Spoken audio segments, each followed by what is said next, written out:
The title of today's talk is Patience in Samsara. I hope you don't think that our English is bad, because then it's the wrong spelling. It's spelled with a TS rather than a CE. Although, if it's spelled with a CE, khanti or patience is still needed when you're in samsara, especially if you're a patient. Now, this talk tonight is based on a very interesting sutta called Gilana Sutta from the Anguttara Nikaya, the book of trees, sutta number 22. Gilana means a sick person or a patient. So it's a patient sutta. In this sutta, the Buddha compared three types of patients in this world to three types of people in this world who can benefit from his teachings.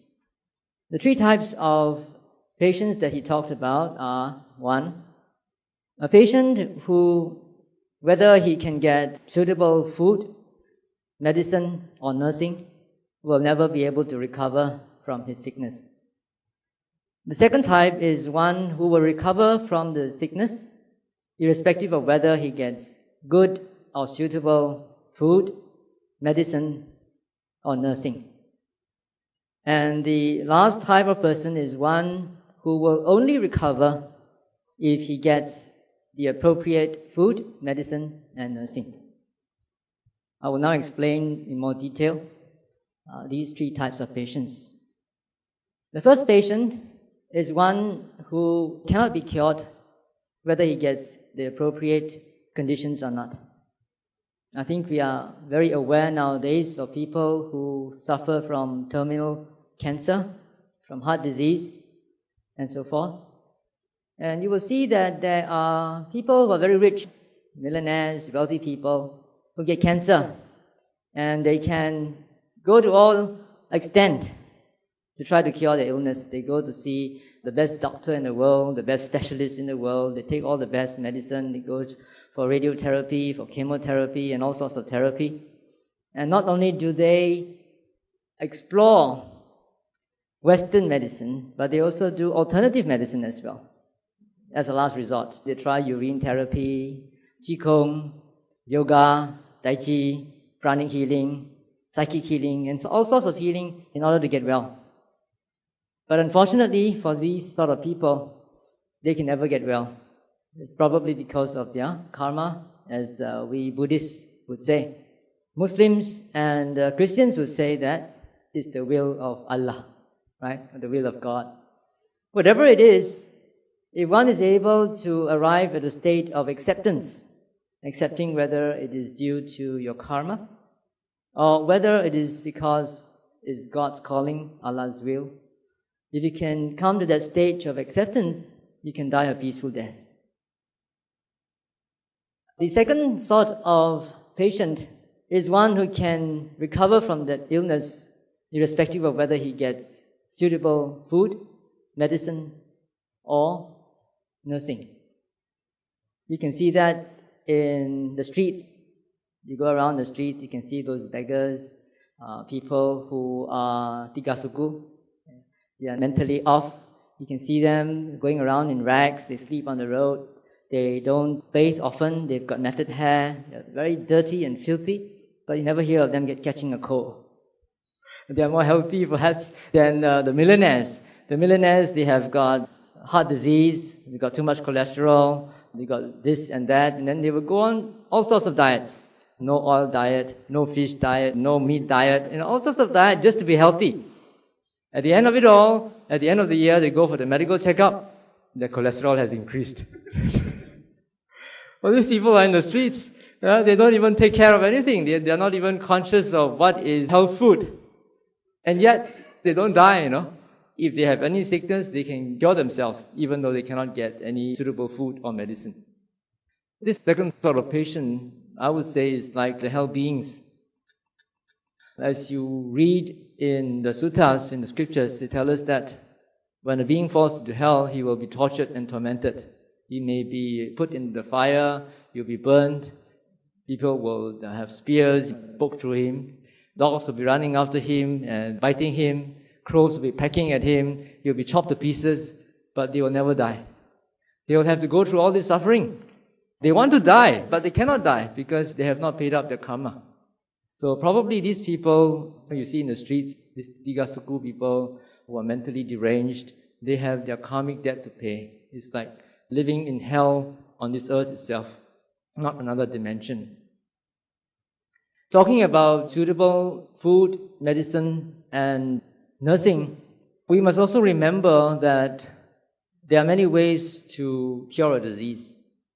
From the Western medical point of view, diseases are caused by viruses and bacteria. But viruses and bacteria never existed to us Orientals. In Ayurveda medicine, in traditional Chinese herbal medicine, we don't talk about viruses and bacteria. What do we talk about? We talk about the imbalance of the elements. In Ayurveda, we talk about the imbalance of the elements in the body. Chinese also talk about imbalance of the elements as well as the blockages in the body because your chi cannot move through your body. People in India also have the concept of chi, they call it prana. And in Japan, they call it ki. So the concept of this psychic energy and this electromagnetic field within the human body is also prevalent in our Eastern cultures. So although they have a different basis, one basis is the killing of viruses and bacteria in order to cure diseases. And the other is to take food, suitable food and herbs in order to balance your body, to balance the elements in your body, to make your chi move in a way that removes all the blockages in your body. They also have their positive effects. They can cure a particular ailment depending on circumstances. Some people try Western medicine first, and after seeing that it doesn't work, they try Eastern medicine, and then it works, or vice versa. So when you want to say that the first patient is an incurable, you must explore all the possibilities first before you say that he's incurable.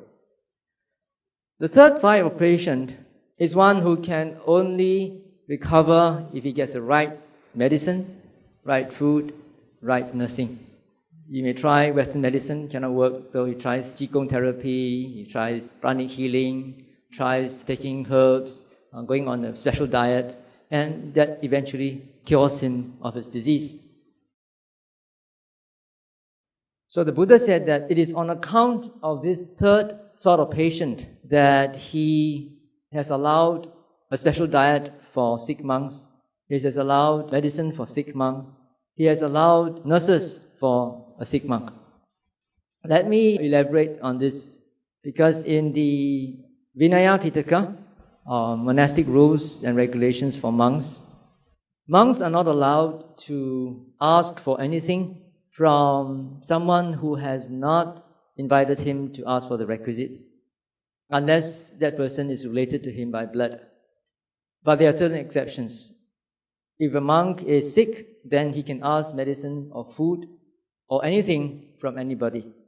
So there is one allowance that the Buddha has made. And the Buddha said that that allowance was made on account of this third sort of patient who can be cured only by suitable food and appropriate medicine.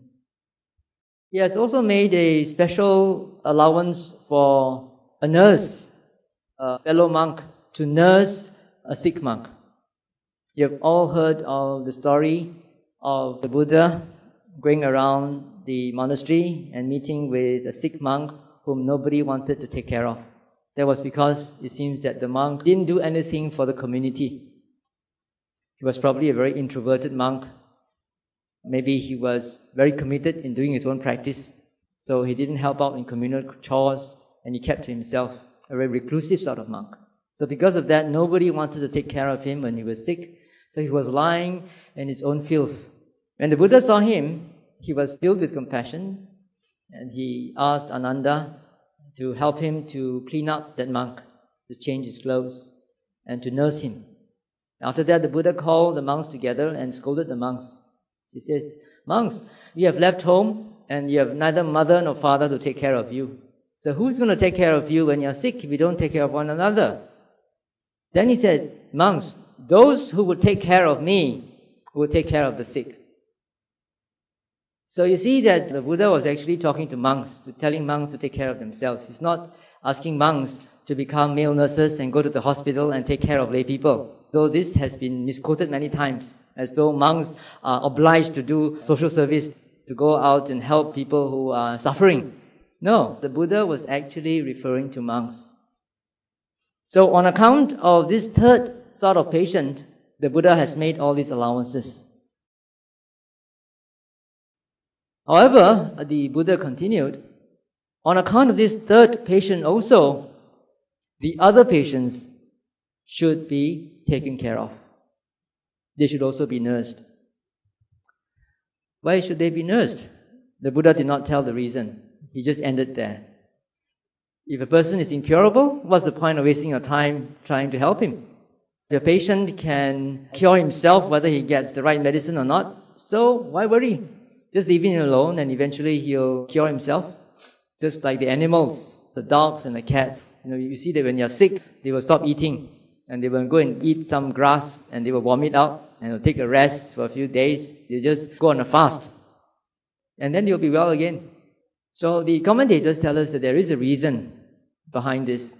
For one who is incurable, especially a monk, if he's just left alone like that without being attended to, he would harbor thoughts of aversion towards his fellow monks. When he's dying, he would harbor the thought that, if they had taken care of me, I would have been saved, I would have recovered. But nobody took care of me, you see, so I'm dying now. And because of that grudge in his mind, after he dies, he would be reborn in an unhappy destiny. So because of that, the Buddha said that one should also take care of those who are incurable, or appears to be incurable. Although this sick person may be attended to by monks for a long time, and people know that he is incurable, he is struck with terminal cancer, he's got some incurable disease, and he's in a coma, he's on the life support system for many months, and doesn't seem to be any hope for him. So why not just abandon him? So on the other hand, if one just continues to attend to this monk, and towards the end of his life, he may come to that level of acceptance that I talked about earlier. Psychologists have found that when it has been announced to a patient that he has a terminal disease, one of the first things is rejection, disbelief. Patients refuse to believe, refuse to accept the fact that he has contacted a terminal case. In fact, there's a denial, and there's always this question of why must it be me? So this is a very natural psychological occurrence for sick people. You know that, these monks, they are taking care so much of me. In spite of all their efforts, I still cannot be cured. It must be due to my own karma. So when he dies, he will die with a peaceful mind, accepting his karma. And because of that, he can go to a good destination. Then why does one need to attend to a person who can cure himself irrespective of whether he can get suitable food, medicine or nursing? That is because by helping him, he can get well sooner, and then he can apply himself to his work as a monk, then of course to the study and practice of the Dhamma Vinaya, and he can get consummation in the holy life sooner. Now the Buddha then compared these three types of patients to three types of people in this world who can benefit from his teachings. The first type of person is one who can never benefit from, I like to say this in Pali because it's not as simple as it seems. Neva okamati niyamang kusalesu dhammesu samattam. Never okamati enters niyamang, the path of assurance. Kusalesu dhammesu, in wholesome things. Samattam, perfection or correctness. This is the literal translation. So whether this person has a chance to meet the Buddha or not, whether he has the chance to listen to the Dhamma proclaimed by the Buddha or not, he will never be able to enter the path of assurance, the perfection of wholesome states. What does that mean? What is the path of assurance? What is the perfection of wholesome states? The commentary tells us that the path of assurance refers to the 4 supramundane paths, which means it's enlightenment. Samattam, perfection, rightness, correctness, refers to Nibbana. So what he's trying to say is that some people are such that even if they have the opportunity to meet the Buddha, even if they had the opportunity to listen to the Buddha's Dhamma, they will not be able to get enlightened. A couple of examples for this. During the Buddha's time, there were many people who had the chance to meet the Buddha, especially the 6 teachers who were contemporary to the Buddha. They met with the Buddha, they debated with him, and yet they could not realize the Dhamma. There were other wandering ascetics. They had the good opportunity to meet with the Buddha, to talk with him, to discuss and debate with him, and yet they could not benefit from the Buddha's teaching. The second sort of person is one who can enter into this path of assurance, the perfection of wholesome states, whether or not he meets with the Buddha or listens to the Buddha Dhamma. Now this is a very interesting part of the sutta. This person, whether he has the chance to meet the Buddha or not, whether he has the chance to listen to the Buddha's Dhamma or not, he can still get enlightened. What does this mean? The commentaries tell us that this means the Pacceka Buddhas. You know what Pacceka Buddhas are? Our understanding of the Pacceka Buddhas is based on the commentaries. They tell us that the Pacceka Buddha is one who is self-enlightened out of the Buddha Sasana, and they are unable to preach the Dhamma to others. They are loners, and they don't need a teacher to get enlightened. But they can exist only outside the Buddha Sasana. Outside the Buddha Sasana means when the Buddha Sasana has disappeared from the face of the earth. Now, let me go on to the third sort of person before I come back to this one. The third sort of person is one who can only enter the path of assurance, the perfection of wholesome states, if he or she meets with the Buddha or listens to the Buddha Dhamma. And the Buddha said that it is on account of this third sort of person that he gives Dhamma talks. Because if this third sort of person did not have the chance to meet with the Buddha, they would not get enlightened. However, the Buddha said that on account of this third sort of person, the Dhamma should also be preached to the other types of persons. Now this is interesting because when the Buddha says that the Dhamma should also be preached to the other sort of persons, the second sort of person is supposed to be a Pacceka Buddha. It's not supposed to exist when the Buddha is around. So what's the point of preaching to him when he's not around? So it's interesting because I was doing some research into this concept of Pacceka Buddha. In fact, there's a book that was written. It's called The Pacceka Buddha, the concept of the Pacceka Buddha according to the canon and the commentaries. It's not available, unfortunately, in Sukihotu. So I've done my own research.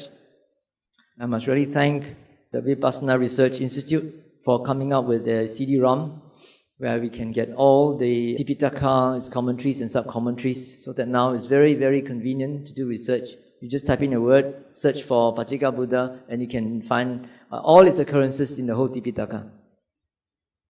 There are incredibly very, very few references in the suttas on Pacceka Buddha. And there's no particular sutta that tells us what a Pacceka Buddha is according to what we understand it to be now. As I said, our understanding of the Pacceka Buddha is based on the commentary. The commentary also takes its basis, its interpretation on one particular sutta in the Sutta Nipata called the Rhinoceros Horn. Have you heard of it? It's called Khagga Visana Sutta. The word Pacceka Buddha is not even mentioned in the sutta, but it talks about a particular recluse or a monk who likes to be alone, but there's no reference to a Pacceka Buddha. The references that we can find in the Pacceka Buddha can be found in the Anguttara Nikaya, book of 10, sutta number 16, called the Ahuneya Sutta, where the Buddha talked about who is worthy of offerings, who is worthy of hospitality. And then he says, these are the people who are worthy. the Sammasambuddha, 1. 2 is the Pacceka Buddha, then the Arahants, the Anagamis, the Sakadagamis, the Sotapans, and the Cakkavati. Cakkavati is a universal monarch. Then in Velama Sutta, which I talked about several times since I was here the last occasion, talks also about different grades of giving, the spectrum of giving, how great the karmic returns will be.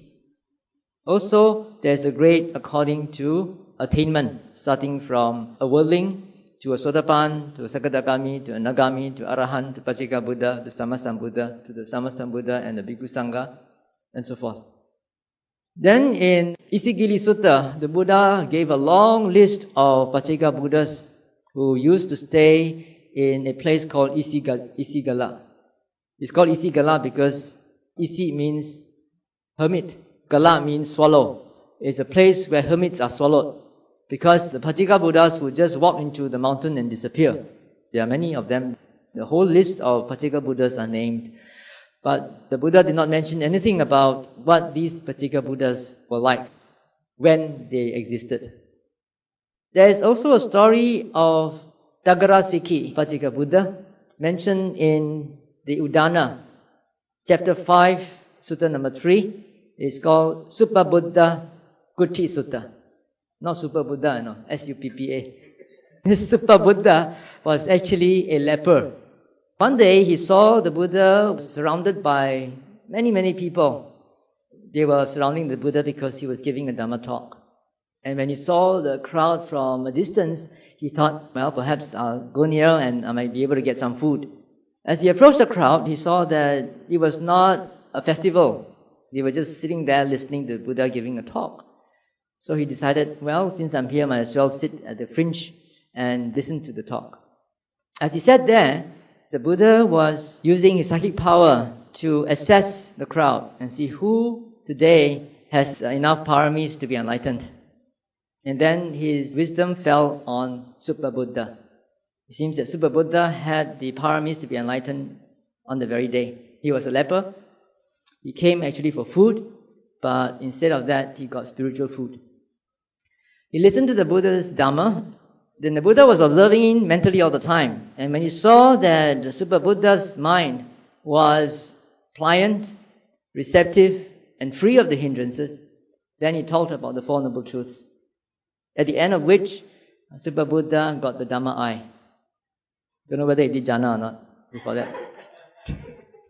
After that, at the end of the talk, he approached the Buddha and praised the Buddha. This is like holding a lamp in darkness, so you can see the light. This is a stock phrase. And he took refuge in the Triple Gem for life. Shortly afterwards, he was gored to death by a cow. So the monks were wondering what happened to him. He was a leper and he had sat at the fringe of the audience listening to the Buddha's talk. And now, what had happened to him? Where has he gone to after his death? During the Buddha's time, leprosy was a dreadful disease where there was no cure. And so anyone who had contracted this disease would be an outcast. They would be ostracized. They cannot come near anyone for fear of infection. So he was not only a leper, he was an outcast, he was poor, dressed in rags, very poor. And yet, after he died, he was born in Tavatimsa, heaven. Then the bhikkhus went to ask the Buddha, what happened to this guy? And then the Buddha says, well, he's very clever. He didn't torment me with too many questions. He just listened to my talk and now he has got the Ariyadana, the wealth of a noble one. Now he's reborn in Tavatimsa. So the Buddha talked about his past. He said that in a past life, this Suppabuddha was actually a rich man's son. One day he was going to the park for amusement, and along the way he met a Pacceka Buddha called Dagarasikhi.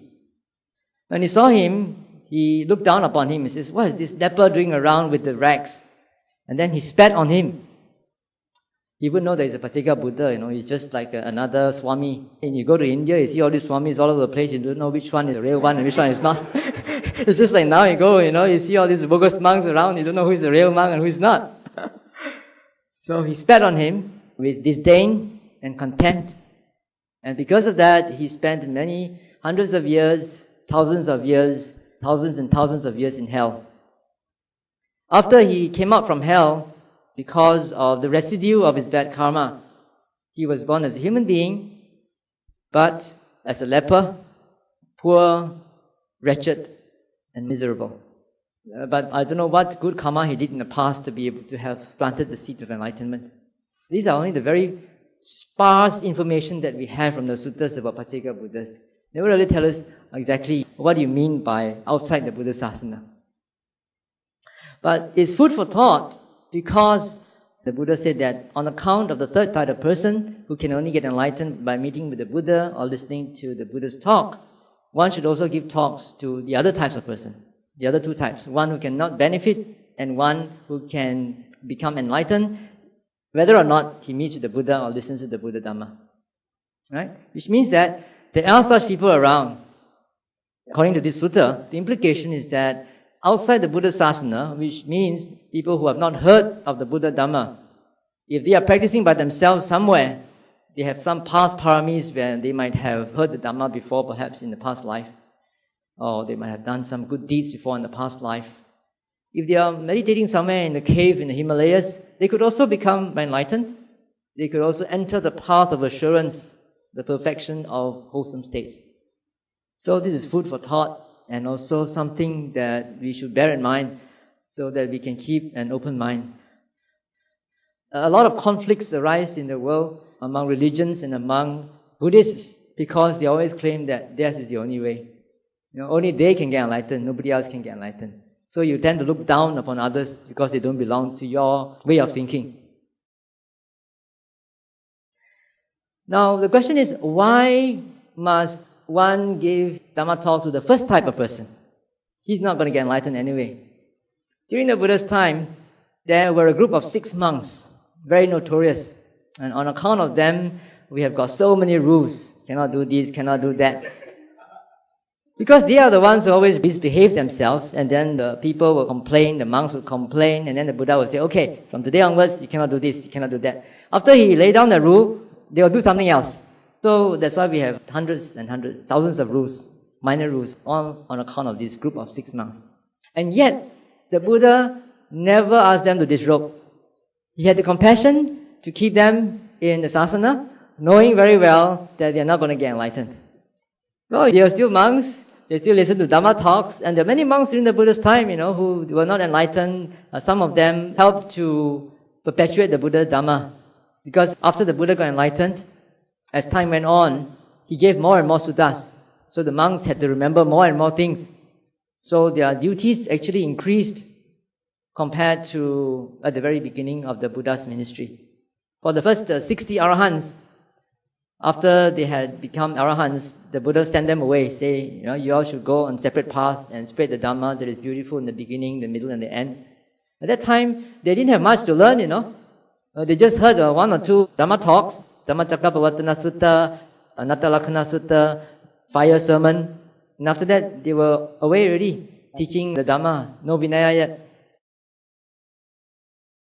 But later on, as more and more rules were set, as more and more discourses were given by the Buddha, and because we had no tape recorders during that time, we had no books, and everything had to be learned by heart and memorized and stored in the chip in your mind. So these monks naturally were split into 2 groups. One is those who would remember the suttas to perpetuate the teachings. Until now, 2,500 years later, we still have the teachings with us because of these monks. So we shouldn't look down upon scholar monks, to say that you people just study and you don't know anything. How can you know whether your study is correct or not? Then we have another group of monks who are more inclined towards practice. They just listen to 1 or 2 talks and then they go to the forest and they just practice until they get enlightened. In fact, there's one sutta called Mahachunda Sutta. I forget in which Nikaya it is. Where Mahachunda Thera told the monks, he says, monks, you should not criticize one another. Scholar monks should not go around saying, what are these meditating monks doing? They use the word jhana, nijjhana, ujjhana, what jhana, and all sorts of jhana with the prefix in the beginning to show that they are doing all sorts of thinking. What do they know? They don't know the Dhamma. They just do all this jhana thing. By the way, the Buddha also used the word jayata to mean to meditate. And then these scholar monks were criticizing the meditating monks. He says, what do these meditating monks know? They are just doing all the nijja, ujja and all the ja. They don't even know whether what they are doing is correct or not. I think this is particularly true in certain Buddhist countries. For example, in Thailand, we have the forest tradition and we have the city monks. And maybe it grew out of the way the system was developed through the years. People got very disillusioned with city monks and the way they behaved, and too much stress being put onto the learning of theory, rote learning of the texts. So they split, and a group of them went to the forest and they just practiced. But it's very dangerous to practice without having a roadmap. One time, many years ago, we were in the US with Sadhu Pandita in 1984. So we rented a car, and our kapiya was driving us around with a roadmap and all. Still we got lost. I think the same thing will happen in KL also. If you have a roadmap, so you can get lost. What to say if you don't have a roadmap? Anyone can claim they have jhanas. Anyone can claim that they have got enlightened. Anyone can claim that they have stream entry. How do you know which one is the one that's got the real thing? We must have something to refer to check with. So that's why the Buddha said that these other two types of people should also be given Dhamma talks. The first one, even though they cannot get enlightened in this very life, at least they will have the chance to lay the foundation for a future life. Now, the word that I translated just now, I will go through the Pali again. Okamati niyamam. Okamati is to enter. Niyamam is the path of assurance. In many suttas, the word niyama refers to the Noble Eightfold Path, to the four paths to enlightenment. And in many suttas, the word sammattam, kusulesu dhammesu sammattam. Sammattam actually comes from the word samma. Samma ditti, samma sankappa and all that. So sammattam is an abstract noun ending with a double T at the end, which means that it's a state of rightness, state of correctness, perfection. In one sutta called Michatta Sutta in the Samyutta Nikaya, and also another Michatta Sutta in the Anguttara Nikaya. There are two Michatta Suttas. Michatta is the opposite of Samatta. You put the double T at the end, so the state of wrongness. So the Buddha was trying to differentiate between Michatta and Samatta. In the Samyutta Nikaya, Magga Samyutta, when he talks about Samatta, he talks about the Noble Eightfold Path. So you start off with Samadhi, you end with Sammasamadhi. Then in the Anguttara Nikaya, in the Book of Tenths, Sutta 103, which is also called Michatta Sutta, he talks about Samatta as having 10 factors, starting with Samadhi. One who has got Samadhi will have right thought. One who has right thought will have right action and so forth. He does it in a linear way. After Sammasamadhi, it's not the end, He adds two more things. Now, we understand Samadhi to be both an understanding of karma as well as samanyana. Because we only talk about Noble Eightfold Path, we don't talk about the last two samattas. The last two samattas are samanyana and sama vimutti. Samanyana is right knowledge or right insight. And sama vimutti is right liberation. So that is actually the culmination of the Noble Eightfold Path. It does not culminate in sama samadhi, but it culminates in sama vimutti, right liberation. Michatta is the opposite. It starts off with wrong view, it ends with wrong liberation. Wrong liberation means you have misconception of liberation. You think that you're liberated, but actually you're not. And I think that many people are probably more michatta than samatta. So the Buddha says that it is on account of this third sort of person that he has given Dhamma talk, and he has also allowed the monks to give Dhamma talks. During the Buddha's time, many of them were meditative. And on Uposatha days, on the full moon day and the 8th day of the waning and the waxing moon, they just gather around and sit in meditation very quietly. Then the people started to criticize these monks. He says, these monks, are just like animals. They don't talk to one another. Whereas the sectarians, non-Buddhist monastics, at least they give Dhamma talks on such Uposatha days. On account of that, the Buddha allowed the monks to give Dhamma talks on Uposatha days. So every 8th day, there is a Dhamma talk. This sutta, as I said earlier, is very interesting, although it's a very short sutta, because it shows us the possibility that there can be other enlightened beings outside the Buddha's asana. When I say outside the Buddha Sasana, I mean not necessarily when the Buddha Sasana has disappeared completely from the face of earth. What I mean is that in places where the Buddha Sasana is not known, you could have people who are enlightened. They must have some past paramis before, and they could be what the suttas mean by Pacceka Buddhas. Right, so today I'm going to end the talk early so to give you more chance to ask questions. Last time we asked so much questions that they blew. There was a blackout instead of enlightenment. Okay, any questions?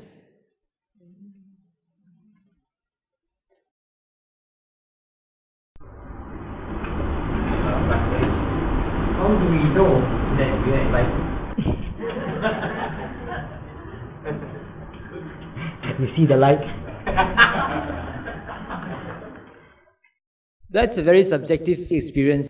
Even the enlightenment experience is not really explained in the suttas. The Buddha always used a lot of negative terms to explain enlightenment, precisely because we cannot explain it through our vocabulary. I like to use two similes. One is the simile of a person who is born blind. Now we can see the sky. On a clear day, the sky is blue and it's empty and void. Can you try to explain to a person who is born blind what the sky is like? You say it's empty, it's void, it's blue, you will know what you mean. So it's the same thing, for one who is enlightened, he tries to explain the enlightenment experience to someone who is not enlightened, who does not have the eye of wisdom. That person will not be able to understand. Another simile that I would like to use is that of a person who is colorblind. Now, if you look at this carpet in front here, it's got a nice design with different colors. It's red and blue, green, orange, pink, all sorts of color. You have a whole spectrum of colors there. Now, if a person who's born with an eye defect, he's a colorblind person, he stands in front of the carpet and asks you, he can only see black and white, and if you try to explain to him the different colors, he will not be able to understand. In the same way, we can only view things in terms of black and white. There is an existence or there is no existence. Either you are alive or you are dead. If you are dead, that means it's annihilation. If you are alive again forever, it's eternalism. Right? Or you are reborn again and again. There's always life. If there's no life, there must be death. But what is nirvana? It's neither black nor white.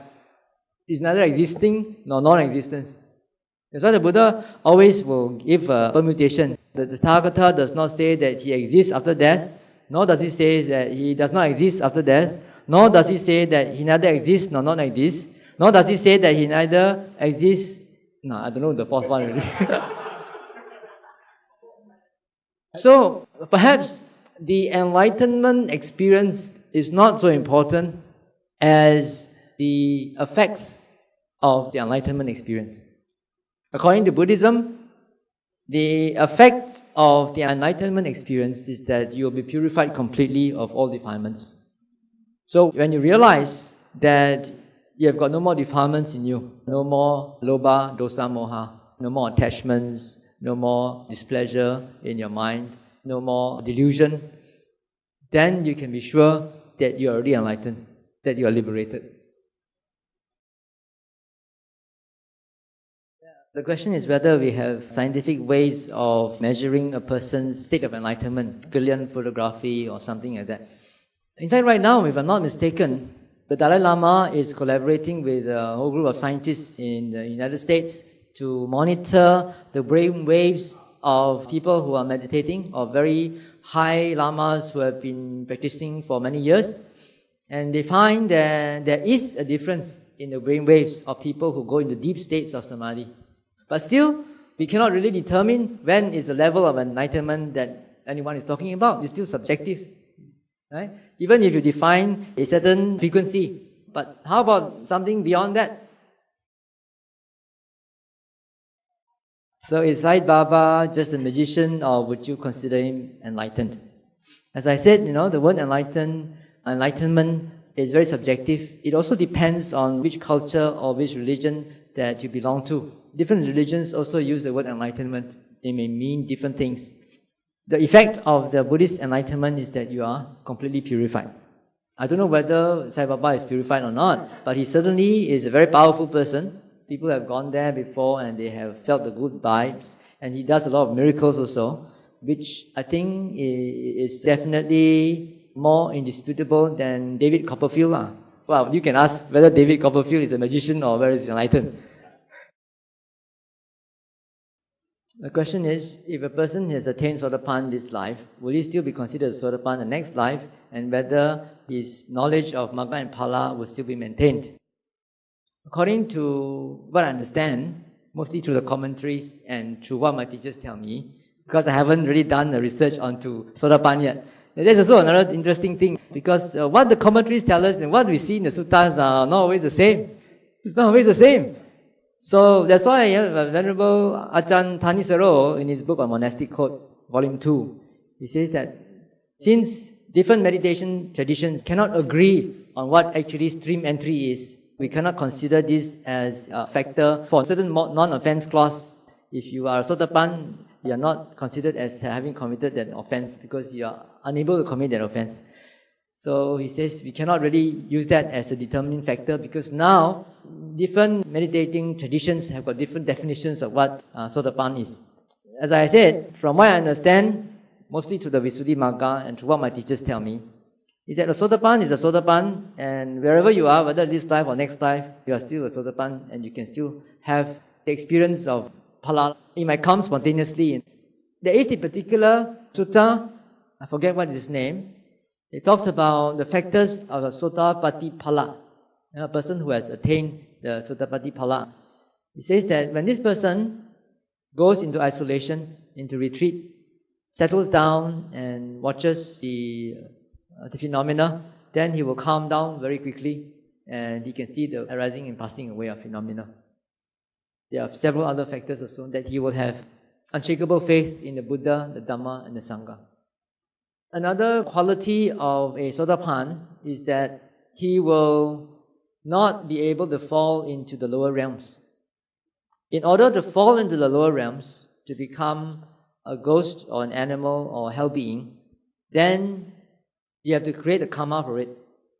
And the karma that has the potential to land you in such woeful planes is breaking the 5 precepts. From what the scriptures tell us, scriptures means the suttas as well as the commentaries, once a person has attained Sotapanna, then he will no longer be able to create more karma so that he will be reborn in such woeful planes. And whatever bad karma that he has created in the past will become defunct.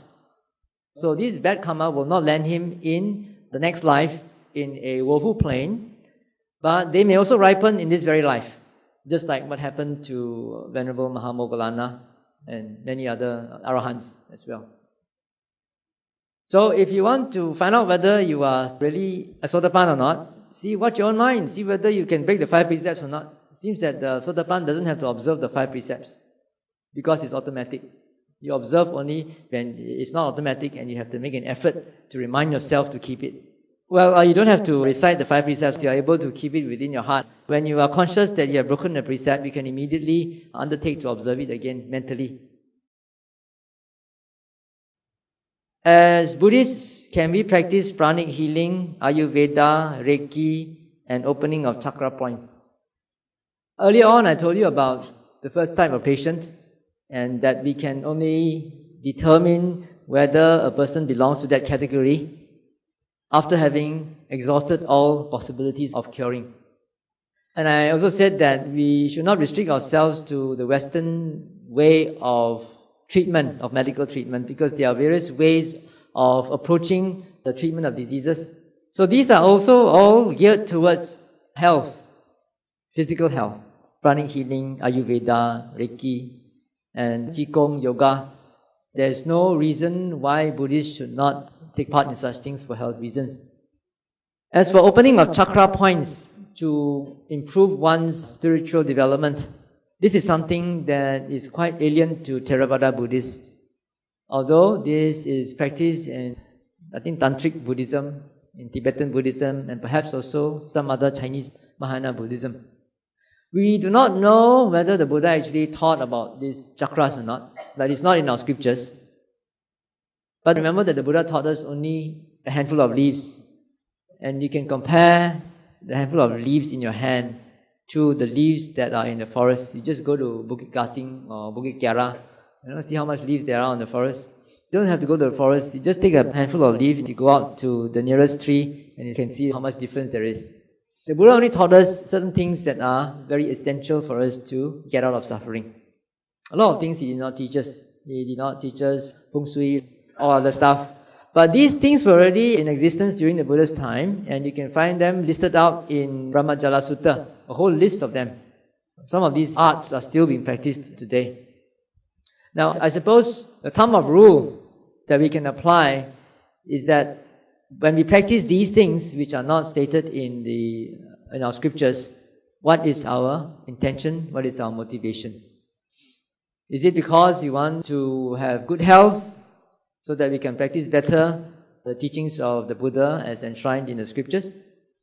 Or is it because of other things? We want power, fame, communion with a higher being, union with the Brahma, or whatever. So that's important, to find out what is your reason for participating in such things. If your reason for participating in such things is in order to help you to get out of samsara faster and smoother, then it should be okay. Just now I mentioned about 2 additional factors to the Noble Eightfold Path. So Mr. Boy is asking, he says, we have enough problem trying to practice the Eightfold Noble Path. How do we practice the extra 2 factors? This sammattam, as I said, means perfection or the state of correctness or rightness. It does not necessarily mean it's a path in that sense. It has these factors because the Noble Eightfold Path, as explained in this particular sutta called the Micchatta Sutta, the path factors are explained in a linear fashion. When you have right view of the law of karma, for example, you have right view that it's possible to get enlightened, then that will motivate you to have right thoughts, because the mind is a forerunner of all things. If you are talking about karma, you better control your thoughts. Then you have right thoughts that will lead to right action, because the action is a translation of what you think. Right action will also influence your right livelihood. That will also influence right effort. Actually, right effort is also right from the beginning. Since you have right view, then you need to have right effort to put that view into practice, to thoughts, to action, to your livelihood. Then you have right mindfulness. You need to be mindful, to have presence of mind, to be aware, fully aware of what you're doing every day. That also leads to right concentration. When you have right mindfulness, your mind is, as I explained the other day, right mindfulness has the function of a doorkeeper. It's guarding your senses.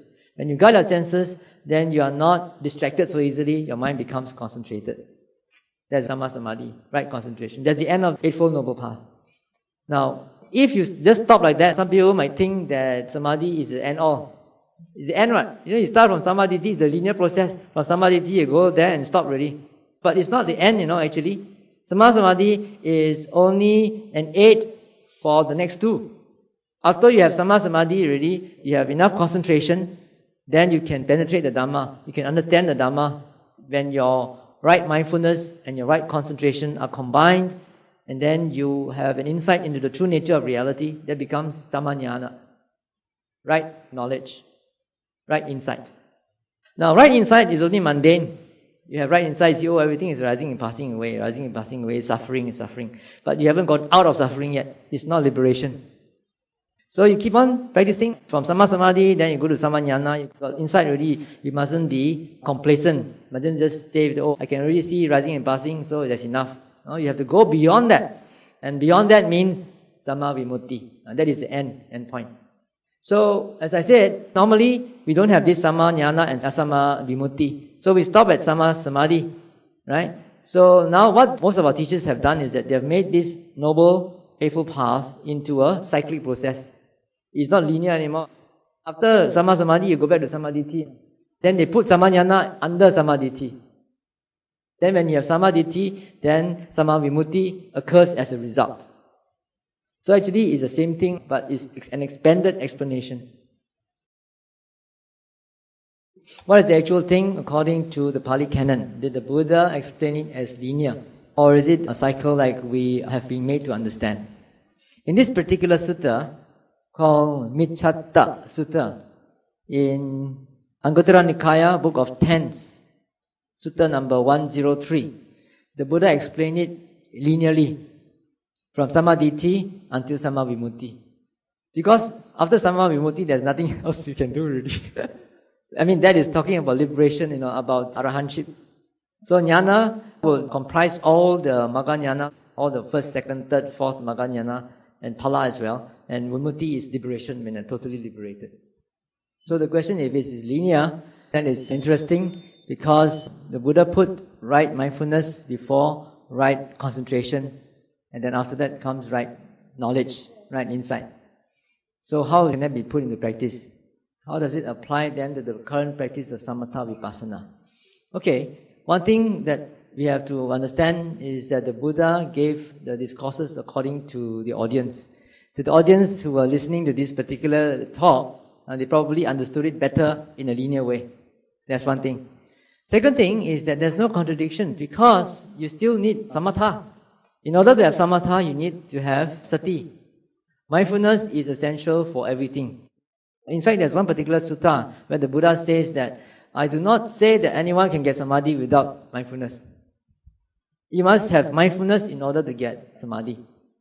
Then from right mindfulness to right concentration, then you don't stop them. There's already samatha, right concentration. And then vipassana comes again under samajnana. Samajnana refers to all the vipassana insights as well as the magga insights. And then finally, sammavimutti, liberation itself. Well, the Buddha has defined sammasati as the 4 foundations of mindfulness. When you talk about the 4 foundations of mindfulness, it doesn't mean that you have to practice all of it. You can practice one of them. And one of them is anapanasati. You are mindful of the breath going in and out. Then you can go to samatha. You can tranquilize your mind. Then you watch mental and physical phenomena. Then you can get samajnana. So it's linear in that sense. From right mindfulness, you can go to right concentration. But there are different grades of concentrations. You can have a very intense sort of concentration. You can have a less intense sense of concentration. And then from there, you can go to samajnana. In many suttas, the Buddha talked about developing the jhanas. And then after developing the jhanas, you develop the ayatanas. What the commentaries call the arupa jhanas. Actually, the word arupa jhana is not found in the canon as well. It's a commentarial term. Why did the Buddha only confine the word jhana to the 4 rupa ones and not call them the arupa jhanas? That's also a good question. Do more research. Anyway, from samma samadhi, then there are different grades of concentration. And then from there, you go to samajnana. As I said, the Buddha encouraged his monks to do all the jhanas, do all the ayatanas, do all the psychic powers, fly in the air, go underground, and make yourself into many different bodies. After you have played around already, then he says, direct your mind towards the destruction of all the canker. Just now, did the leper go through all this? It depends on the audience that he's talking to. As I said in many of my talks, he hardly talks about jhanas to lay people. The lay people who became anagamis is interesting to find out. Because we find that the stories about Citta Upasaka and Upali Upasaka, they are anagamis and they go into jhanas, they practice it constantly. One wonders whether they attained this jhana first and then became anagamis, or after they became anagamis, their minds were so calm that they could do jhana very easily. This is not stated in the scriptures. Do more research. I haven't found it yet. It reminds me also of an interesting account of Sun Lun Sayadaw. Have you all heard of Sun Lun Sayadaw? Very famous Sayadaw in Burma. He was an illiterate farmer. And one day he just had an inclination to start to meditate. So he asked people how to meditate. So people say, you just watch your breath, in, out, in, out. So he did that. He didn't have a teacher, he did it on his own. He finished that, he said, what next? He says, not only must you know the in, out, you must know the contact as well as the awareness, mind and matter. Contact, the touch as well as the awareness of the touch. So he went back and he did that. And then as he did that, he got certain psychic powers, clairvoyance. He could see people are going to get into trouble soon. Then he would go around and say, hey, you better watch out, in a few days' time you're going to get into trouble. And it really happened. And so when people saw him, they got scared and did not go near him. Eventually, he practiced on his own and he became, according to what I read, he became a Sotapan, a Sakadagami, and Anagami, all by himself. And after he became an Anagami or an Arahant, before that he didn't get jhana. He was watching the touch point and consciousness, awareness and sensation, awareness, sensation, awareness, sensation. And then he got his path. After he became an Arahant, he went to see some famous sayadaws in Mandalay. He was actually only a Samanera at that time, a big Samanera. So they convinced him to become a bhikkhu. He said he didn't want to become a bhikkhu. He said, I prefer to be a Samanera. But anyway, in Burma, it's very unusual for a grown-up to be a Samanera. So they managed to persuade him to become a bhikkhu. And after that, the sayadaws, because they were learned, they know the Visuddhimagga and all that, they taught him to do all the jhanas and to do all the psychic powers. And he got them very easily. He got them all very easily because he was already an Arahant. So his mind was very easy, very malleable. So he got all the psychic powers and then he tried to recollect, what did I do in the past that I can get enlightened in this life? Then he reflected his past life and he found that he was a parrot in one life. And at that time, one Buddha was around. I think it was Suppabuddha. And as a parrot, he offered a fruit to Suppabuddha. And it seems, according to his psychic powers, at that time, he said that was his main condition for getting enlightened. But after that, he found that he had many animal lives, very few human lives. That's why he's just an illiterate farmer. It's just surprising that he could get all these psychic powers only after his attainment. So that makes me wonder whether this is also what happened during the Buddha's time, because you can hardly find any sutta where the Buddha taught the lay people jhanas. Hardly any suttas. And yet, you can see Upali, the Upasaka, or Chitta, the Upasaka, claiming that they go into jhanas frequently. They were really anagamis. The question is, for the first type of patient who's incurable, suppose he's on life support system and his body is festering with boils, and then if under the doctor's advice, one were to disconnect the life support system out of compassion, not with the intention of taking life, what would the karma be like? You have already defined it, actually. You say you didn't take life and you were so sure that your intention was compassion. If you do something out of compassion and without the intention to kill, then it will be something wholesome, right? Now, the question of whether it is ethical to remove or disconnect the life support system is a very hot topic among Buddhist circles. Some people are of the view that it's okay to disconnect, like you said, if you don't have the intention to kill, knowing that that person is going to fare according to his own karma. It's quite different from encouraging him to commit suicide or to give him something to eat to terminate his life. That is something active. But this one is removing the support system because the doctor said that it's a hopeless case. Having said that, I would like to tell you two stories. If you have attended the World Conference of Buddhism 2 years ago, Ajahn Brahm was there, and there was one lady from Singapore who came up to testify that when she was certified to be in a state of coma and the doctors had already advised the children to disconnect the life support system, she was still conscious and she was hoping that they would not disconnect. And when the doctor said that, she was trying to move her body to show that she was still alive, but she couldn't. She was just paralyzed. But the children did not have the heart to disconnect the support system. And after several days, she regained consciousness. And after that, she did physiotherapy and she could walk again. This is one story. Another story is that of Venerable Mahasi Sayadaw, my Upachaya. I was there when he died in 1982. Now, the circumstances of his death are like that. He was in his office in the evening with his attendant monk. And then suddenly he told his attendant monk, I know something snapped in my brain. And then after that he slumped over. So immediately they called the ambulance, took him to the hospital, and he was in a coma for a few days. A few days later, the president of the association came with his committee members, came to see Sayadaw Pandita. Sayadaw Pandita was, at that time, the third in command. The second in command was Sayadaw Sujata in seniority, but he actually had a heart problem, and so he's only a figurehead. Sayadaw Pandita is the one who's making all the administrative decisions. So the committee members came very tearfully and told Sayadaw Pandita to give permission to disconnect the heart pacer, because they said the doctors had already advised them to do so. He's no longer conscious and he's only surviving because of the heart pacer. Now, we monks have Vinaya rules, and to terminate the life of a person consciously before the time is ripe is a parajika offense. That means you cannot become a monk again. So Sayadaw Pandita was quite taken aback. He said, how can you ask me to do such a thing? I can't give any decisions.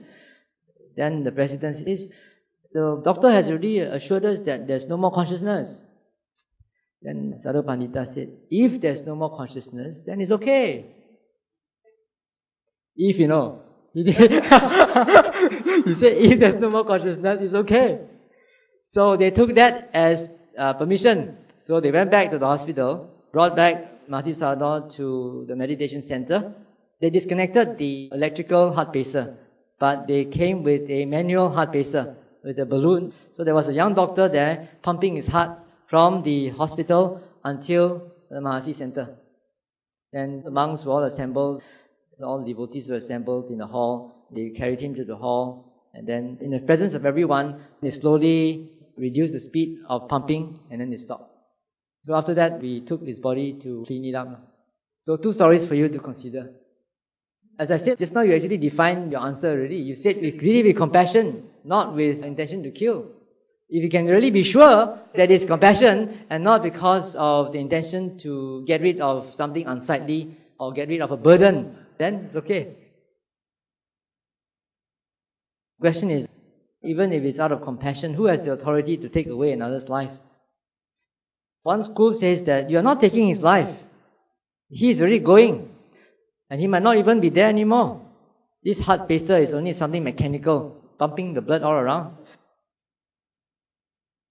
So you got 2 stories for you to consider, up to you to make your own decision.